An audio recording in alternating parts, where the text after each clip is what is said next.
What's up, Pharmacy Nation? I'm Pharmacy Joe. Thank you for being a listener of the Elective Rotation, a critical care and hospital pharmacy podcast. This is episode 479.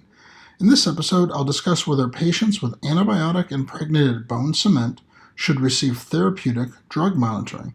I have all the evidence supporting today's show linked up in the show notes at pharmacyjoe.com/episode 479. When orthopedic surgeons place bone cement in patients, they will often impregnate the cement with antibiotics such as vancomycin and tobramycin. This mixing process occurs in the OR.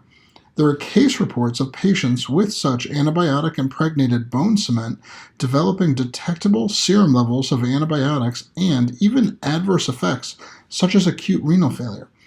The amount of antibiotics mixed in the cement can be highly variable, and in my experience, OR documentation is not always reliable as to what and how much was mixed. There are no guideline or consensus recommendations on monitoring antibiotic serum levels in patients who receive antibiotic-impregnated bone cement. Clinicians at the Department of Orthopedics, Emory University School of Medicine in Atlanta, Georgia, recommend obtaining a random level of the antibiotics used in the cement spacer on the first post-op day. This recommendation is based on their clinical experience of patients with detectable antibiotic levels and adverse events.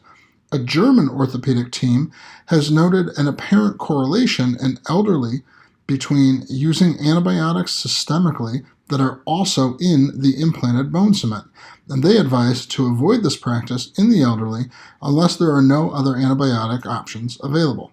Until more data is available, it's reasonable to follow either or both of these practices in patients who receive antibiotic-impregnated bone cement. To access my free download area with 20 different resources to help you in your practice, go to pharmacyjoe.com/free. Thank you so much for listening. I'll see you in the next episode of the Elective Rotation.